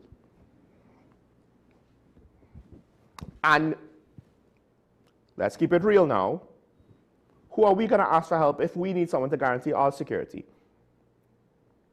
The problem with Syria is that whole thing is probably another byproduct of international politics, because Russia, they went in and also had their turn in Syria where they killed a lot of people. So let's take the next comment. I'm always eager to watch your program. However, this morning you're coming across as very bitter and alarmist. You seem much better than this. Lost your balance on the national issues facing our country. As born in the 50s and I said on TNT for those years, we have gaping cracks in our country, cracks that will take many years to fix. I asked the question, what solutions for our country are you advancing? I have advanced solutions before. So, first thing I would say from my perspective, if I was in charge, the first thing I do is try to save money, not tax more, save money, not by cutting overtime. Now, we haven't necessarily, and one of the things that I forgot to include when I said percentages, because I was speaking about GDP growth, right? There was our GDP growth, and when our economy suffered from COVID, it's not hard to experience growth, but we were just trying to get back to where we were before COVID. And ditto for the other Caribbean countries. And I forgot to mention that whole thing with percentages and how we perceive it also is included, as I've mentioned before, with regards to wage negotiations. 10% for fire service worker members is not necessarily the same as 10% for pilots, is not necessarily the same as 10% for WASA workers, right? And then within every organization, you know, not everybody's paid the same. You have the entry-level people, the supervisors, the managers, and what have you. But at the end of the day, and to some extent, we still, whether we agree with the CPEP or URP, how things were done, I don't think anyone is saying that there was no issues there was nothing to see there was nothing to fix there. There was something to fix there. So what I would have done was try to find savings with regards to the bloat in the public sector. Not slash overtime for an entire service or anything like that, but to try to systematically find the redundant workers. And it might have been too hard. One man can't do that, right? You would need a whole government and to some extent the whole society be committed to do that. But the wage bill is traditionally one of the largest line items of cost of any entity. And with the government, I believe it's no exception. It's to the tune of us. Well, I can't remember how it was per month. Was it 2 billion a month? And when you kind of work that back, if my memory is correct, with regards to the national budget, you know, it's around half or more of the national budget. Now, for some entities, it could be as much as 70% of their cost is labor cost, right? So you eliminate the excess. That, to some degree, would require shifting philosophies to be more merit-based. With the savings, at least at the time, my initial priority would have been the education system, starting with the primary. Because trying to fix the secondary first and the foundation from the primary for too many of our students being bad might not yield effective results. Fix the primary first. And then by fixing the primary education, it's not just about getting people prepared to do the SCA and prepared for secondary school, but it's also kind of trying to teach them about their country and appreciation for their country and showing them, even through their teachers, again, merit-based, better role models. They are great teachers in the public service, and then they have those examples that are really bad. And that's probably one of the reasons why a lot of students get turned off from education. And that's the first part of the system of society, you know, the system that they interact with, the education system. You know, before the law, before the police, before government bureaucracy with regards to, you know, services like getting your passport and your driver's license and stuff like that, you interact with the education system from a child. And if one bad teacher might be enough to start you down a road of not trusting the system and wanting to work against the system and fight against the system, and then you end up being a criminal because you believe that the system is against you. So fix that. That was my priority then. That might still be my priority now. It's a catch-22 with regards to between that and crime. The problem is you kind of can't solve crime without dealing with the social stuff, but you need to do something about crime because people are dying now. And even though it's only 100 as of April the 14th, for our population size, it's still too high. Now, I understand I'm coming across as very bitter and alarmist.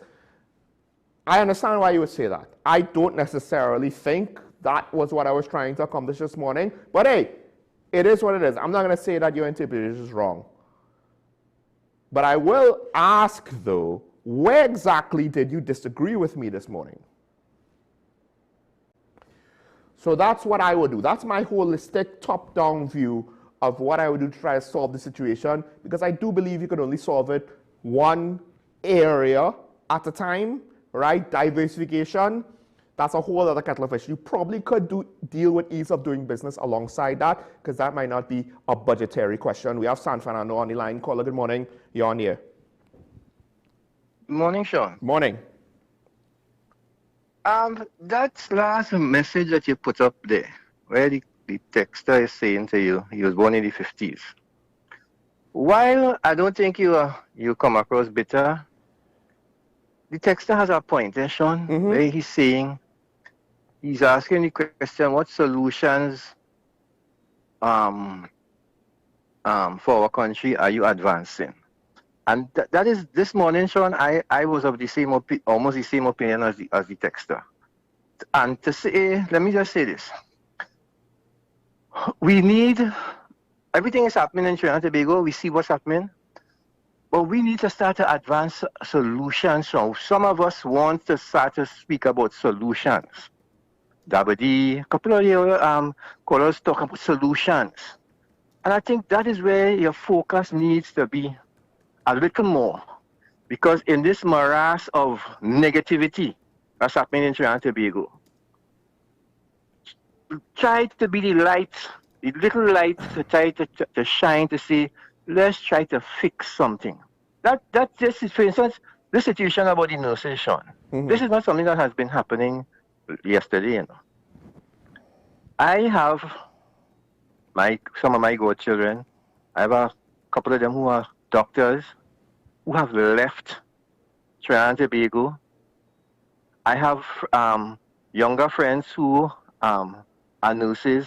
Some of them, their wives are nurses, who have left Trinidad and Tobago because of the lucrative contracts that they're getting. And this is not now. This has been happening. I could give you an instance. Just before COVID, there were batches of 20s of nurses that were being flown out of this country to go for interviews in Canada and the US. Just before COVID had hit. A lot of them have continued to go. That is because we are not creating the conditions here to want them to stay. The state has been ringing that bell a long time. The National Nurses Association president, she has been raising issues. So the question is, how do we fix this? You said something this morning which I was quite upset about. When you said that we should give the government a chance to fail. I don't think anybody who votes for this government want them to fail. I don't think people who didn't vote for them want them to fail. Yeah. So we should not give them a chance to fail, allow them to fail, Sean. They have to know that they took a job, and we want them to see about the interests of Trinidad and Tobago as a whole. As a whole. So all I am saying, Sean, is let us try and change the narrative a little bit, and you could highlight an issue, and then let's see how let's sit down and do a what if. What if we do this? What if we do that? To try and bring a solution to whatever issue it is that you might be discussing in the morning. That's all I'm saying, Sean. You know, I'm still my boy. Have a good day. Thanks, San Fernando. Now, the thing is, with regards to the specific issues, with regards to CARICOM, I do think I was saying what I believe the issue is. If we have a problem with all of this political brouhaha, it's long past the point of saying we'll select better politicians in the next election. That's too long, and that doesn't work. It doesn't. And I've been saying it all the time. And I believe, I guess, and maybe this is where the main overall starting point, and you've disagreed with me before, we need to participate in democracy better. The voters need to take accountability for their own actions or inaction, the population. Because the political interference is what has caused the public service to suffer and to degenerate into what it is that we see now, as the professor from Chaguanas has pointed out. And I know for a fact, at least in some areas, the system does not want to fix itself, and without the politicians actively trying to make improvements, the individuals in those institutions have a hard time trying to fix things, as I pointed out in the example that I said about someone working in the health system, to the point where you're swimming uphill, nothing actually is achieved except the individual is expending effort, accomplishing nothing, being potentially looked down by their peers and being in a hostile situation with regards to those that want to resist any sort of improvement, right? And then it's essentially self-defeating. People go into the system, they see issues, they try to fix it, it doesn't work, so then they stop trying to fix it. Their motivation is gone.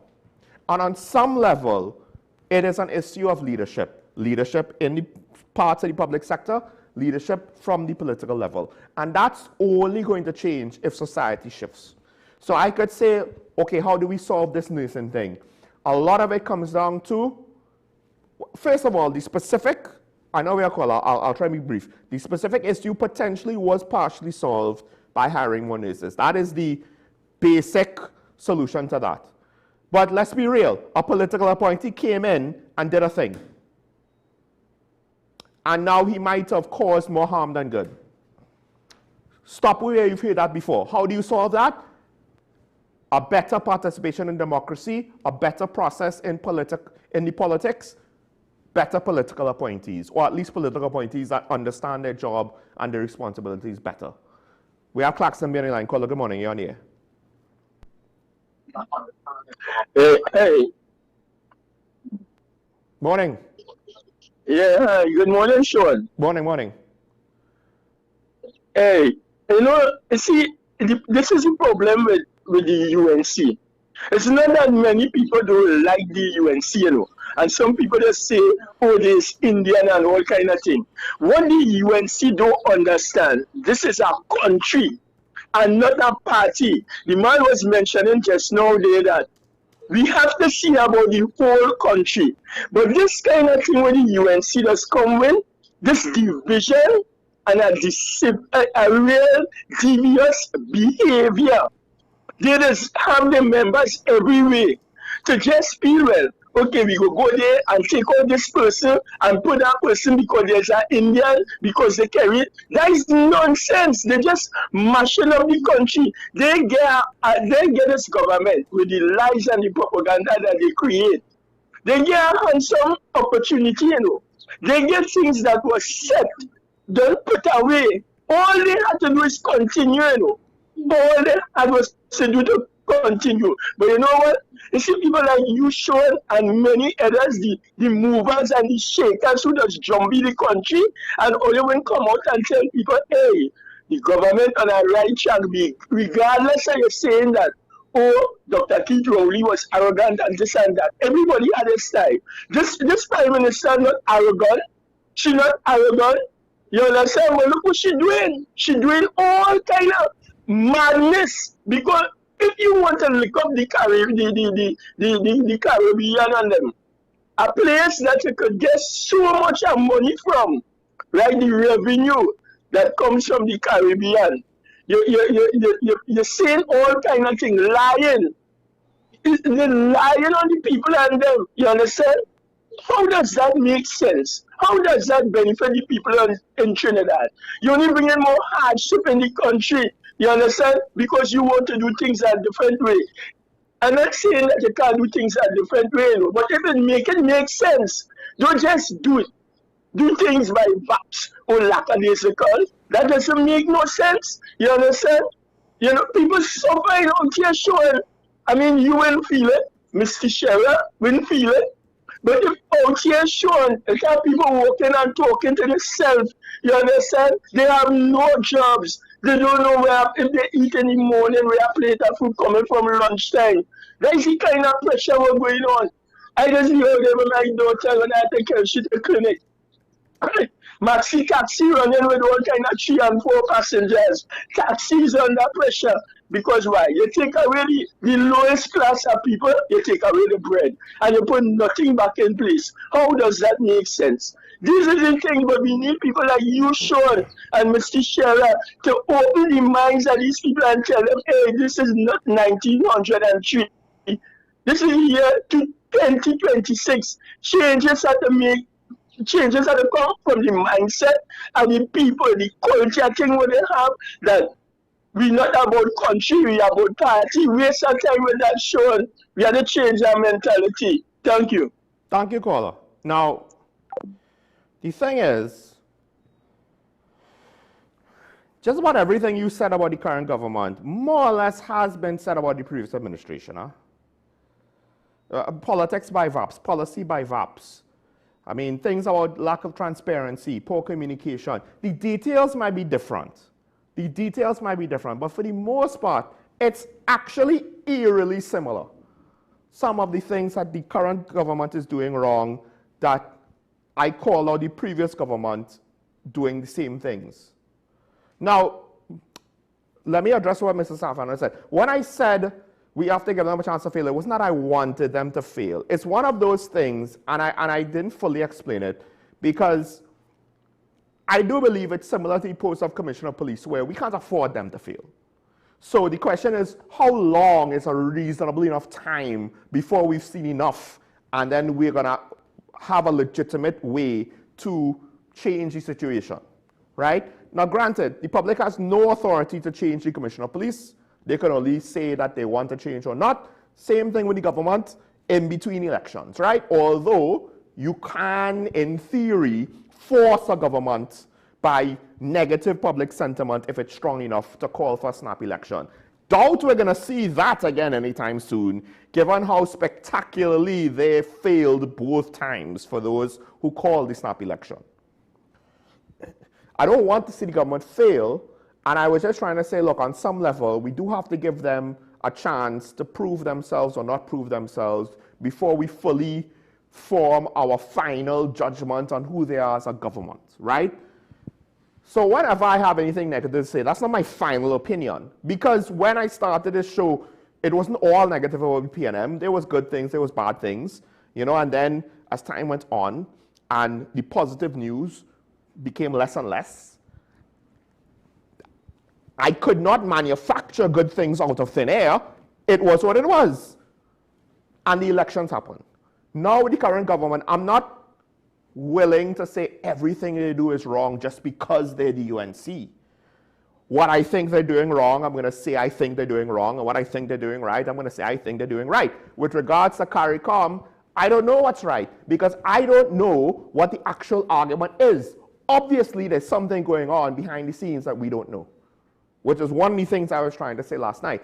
But with regards to that, it comes back down to we, the people, are too much passengers in our own nation's story.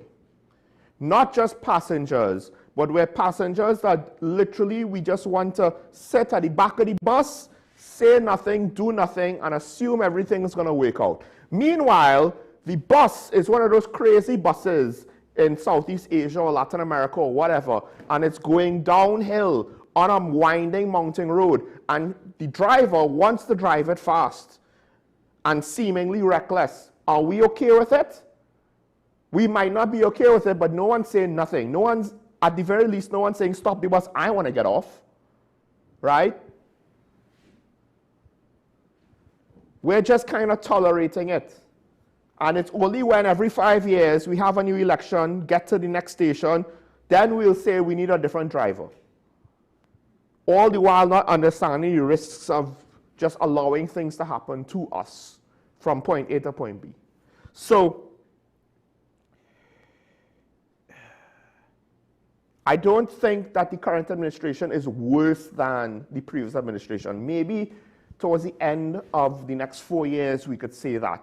You know, and maybe there's certain specific areas where you can say the current administration, their minister of X or minister of Y is not as good as the previous minister or is doing worse things than the previous minister. But I don't think, and that is subjective. That is subjective, opinions will vary. I don't think you could say that the current government is worse than. I'm not necessarily willing to say they're clearly, objectively better than, because I'm seeing too many similarities. And the similarities this early in the game is shocking to me.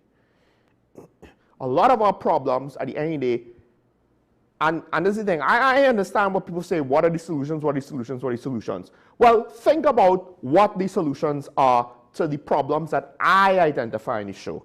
When we have a lack of accountability in national security, the solutions are more accountability. Where does that come from first? The politicians. The lack of it has to be solved there. Then with regards to a lack of accountability on the heads of service, if the heads of the service are not up to scratch, if the commissioner is eventually may prove to be just as much as an ineffective leader as his predecessor, and so on and so on, what is the solution to that? Well, you need a new commissioner. Who is responsible for that? Ultimately, the government, the politicians, because you have the Service Commission, who is technically appointed by the government. You have, or at the very least, the president, right? And then you have the fact that the commissioner is selected in Parliament after the Service Commission does its assessment and gives you the list, the merit list, and blah, blah, blah, blah, blah. So with regards to national security, a good chunk of it starts with leadership. Because I know that there are members of the police service and the other arms of the protective services that are trying their best. Because if they weren't, the whole situation would have collapsed yesterday, last year, last decade. So there are people trying to keep things together throughout the entire public service, including the police service, right? But to think that the police service will magically solve its issues internally amongst the rank and file, no. It's going to be at the level of leadership, and the leadership is predicated on the politics. More than anything else, it's seniority and politics. That's what gets promoted in this country. That's what gets you certain senior positions in this country, which is what I said earlier on. How do we fix that? Well, at the end of the day, I mean, the sarcastic, oversimplified remark is get better politicians. But what is the common issue that a lot of undecided voters have? I don't know who to vote for because I like neither the ketchup nor the mustard. They are both cheap condiments in packets, manufactured cheaply, it seems. There's no quality product here to the individual speaker's taste, so they don't know what to take. But this is not a situation where you could decide to select nothing, because by selecting nothing, you allow someone else to select the condiment that you will then have to eat for the next 5 years. So it's not necessarily a technical answer, a direct answer, a straightforward answer, and an easily applicable answer.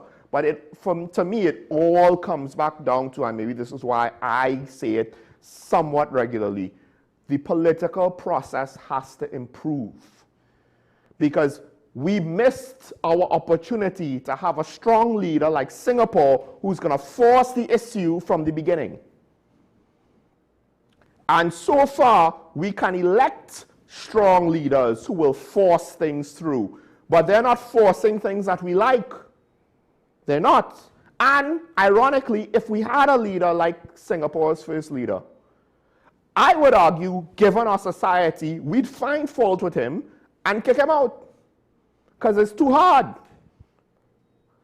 He's too strict. He's too severe. We wouldn't like it. So it seems like a bit of a cop-out, and maybe it is. But ultimately, you want to solve the problems at the level that we have it, you are not going to get a single ministry, a single state entity to be able to fix things. It takes a lot of effort. So much. Look, I honestly believe, and I could be very wrong, that Marvin Gonzalez, in his way, and I'm not saying that he was going to solve the problems perfectly, but he was trying to.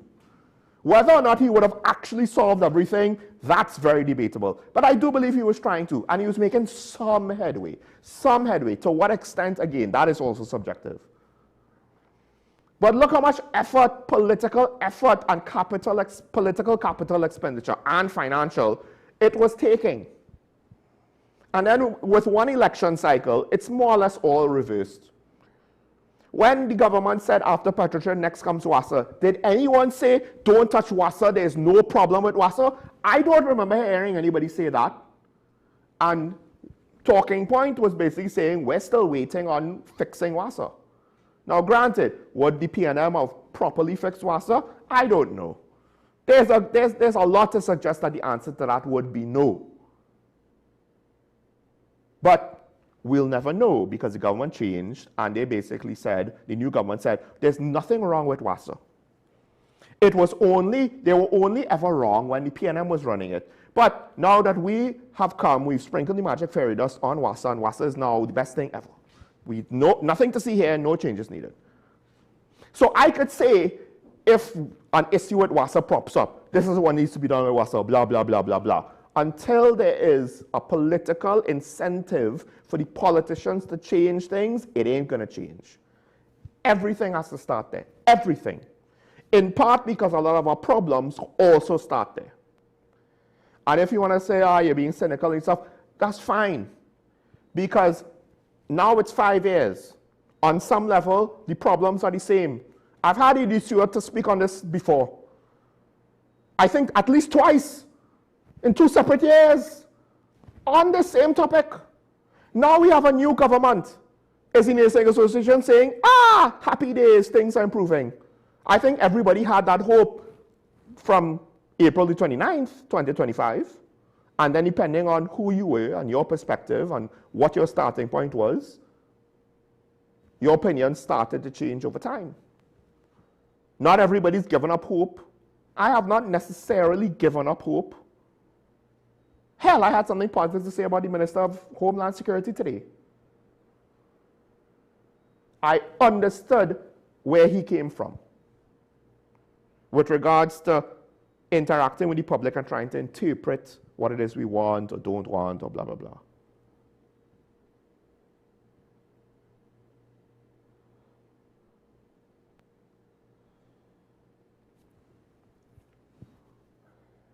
So, with regards to the whole CARICOM situation, what is the fix on that? Well, that definitely has to be political, right? With regards to the Nursing Association,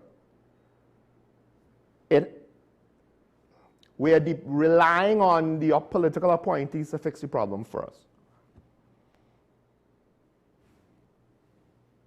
I mean, like I said, hire more nurses, that should reduce the overtime bill, but also perhaps a key ingredient to all of this is perhaps the various aspects of the public service needs to be more reasonable, practical, efficient, responsible with regards to what is our staffing levels, what is our needs, what is the extent of services we can provide. One of the issues you have with public sector entities is then you will have some ministers saying, why don't you all also provide this service? And you have mission creep or service creep or whatever. And the scope of the jobs and job descriptions and what various workers are required to do and their responsibilities slowly but surely incrementally increase. Because shouldn't we also provide this to whoever, but do we want to hire more people to do it? Sometimes yes, and then half the time that turns into an exercise of an eat-a-food situation and makes it into a whole other fiasco. And other times, no, we so want to avoid the eat-a-food situation, we'll just have the workers have more responsibilities, but we're not going to actually add more workers to try to meet with the increased workload. There's a lot that we need to fix with regards to not with regards to, oh, this public entity needs to be fixed or that public entity needs to be fixed. There's a lot we need to fix in our society with regards to how do we handle our business. And until we do that, we could try to talk about solutions to the cow comes home. A lot of times, the reasons why these solutions fail is not because they are necessarily bad. It's because the implementation is bad. And the implementation is bad because, as a society, we like it so. We do not put our best foot forward when trying to deal with these situations. Or we have people directly undermining it. I mean, just look at my opinion, I'm not saying who it is. It's not necessarily the minister or the commissioner. But on some level, there are elements that don't want body cameras. Just like how there are elements with regards to the public sector that doesn't want electronic monitoring to clock in and clock out. So let's take the last comment. I didn't realize I'm over time. Let's take the last comment quick. Money in a country ought to take care of the citizens. No one must be regarded less fortunate. You see, that is socialist thinking. And to some extent, you should have some of that. But it has its limits. Because the more you try to apply that line of thinking, the more inefficiencies will, one, erode the cost-benefit analysis. And two, you will leave room for corruption and a lot of excess and a lot of stealing, a lot of... So, and at the end of the day, the benefit to the people who need it probably ain't going to reach. CARICOM should have its own shipbuilding yard. Yes, but I'll be honest, CARICOM is not really, and probably was never yet really ready to be considered in any capacity beyond a trading block, anything close to a singular entity. Government should construct affordable, readily available housing units. The private sector will do the same. This will, you see, again, I have an issue with government providing low-cost housing. Right now, people are so poor they can't afford low-cost housing. Now, I'll say this. I have wondered, if you look at low-cost housing in Japan and what we think as low-cost housing, it's very different things. One of the issues I think people need to understand is social safety nets like minimum wage and low-cost housing, in my opinion, should not be to allow you to provide for a family. Because if it is enough to provide for a family, then it's not a safety net. It's not a safety net to catch the people most in need. It's a position people will work towards and never leave. They'll never try to grow beyond. And it's artificial things that have a price tag, an opportunity cost that we don't always see. So if you want to say family low-cost housing units, and again, we've reached the point now where what we view as low-cost housing, at times, the people who are most in need can't afford. And I suspect, listen, I had an aunt that lived in New York. That, I believe, was essentially low-cost housing. I don't think I ever saw an apartment that small in Trinidad. When I first went in there, I thought the apartments were a lot bigger until I realized, oh no, it is this small. This cramped one-bedroom space, it barely had a kitchen and a living room.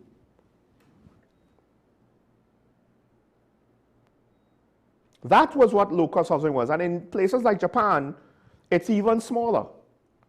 And if we really are saying we just need a place for people to be able to sleep and feel secure and catch themselves and get on their feet, fine. I have no issue with the provisions of that. But to say that we're going to provide low-cost housing that are actual full houses, that is an initiative that I don't think we could ever fully realize. Because right now, the economics are not matching up. Right now. Low-income people cannot afford low-income housing. That came from, is there not a cause, Avenel Hector herself. So we take it for granted. We had enough money in the past to overcompensate. We can't afford that anymore. And I think this is one of the other things that people need to realize. When you talk about solutions, without actually fixing things like the political issues, in the past we did it because we could have just spent money. We don't have that anymore. Right now, one of the issues is we don't have enough money just to meet our basic expenditures right now, much less say we could add more expenditures into the mix. And this is why you have, in my opinion, the need to clean up the politics, because we can't afford the excess and the corruption anymore. We can't. So I guess that's one of the other places I would theoretically start, right? But if it's up to me, then in theory, by that point, you would have a society more willing to demand such a thing. And in theory, I would be part of a cabinet that would be actively trying to solve things on a long-term basis. So it's not that I would be alone, but to just solve corruption ain't that easy. But we kind of reached that point where we can't afford it anymore. We just literally can't. And I hate to say this, the ultimate solution might be something like El Salvador. You get somebody that's going to force an aggressive solution down our throats. We're going to see the benefits. We're going to turn a blind eye to the negatives, for better or worse, probably both for better and definitely for worse. We're not going to think about the long-term consequences of the decision. And that's probably what's going to happen if you think the current Prime Minister is Trumpian now. Just wait, because that seems to be the cycle of politics around the world. We get way too fast and loose with regards to a whole slew of different practices, ideologies, levels of corruption, whatever. And then you say, we need someone to clean up the swamp. So we'll go with a real Trump-like or someone beyond Trump to do all kind of crazy things just to try to fix things.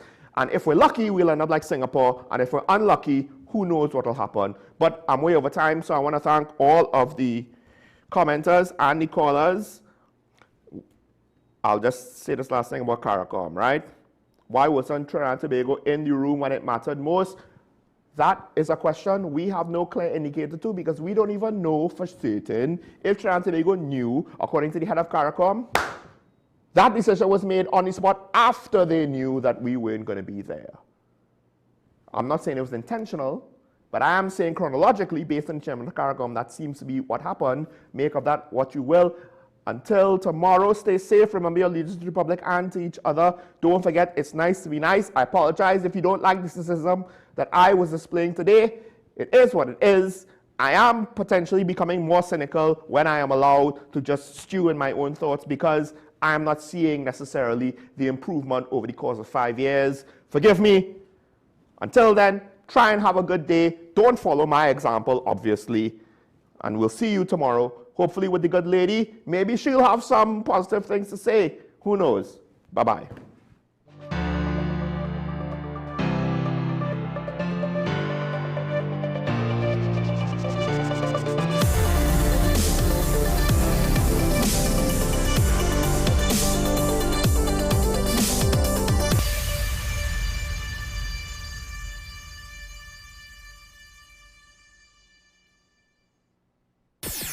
WESN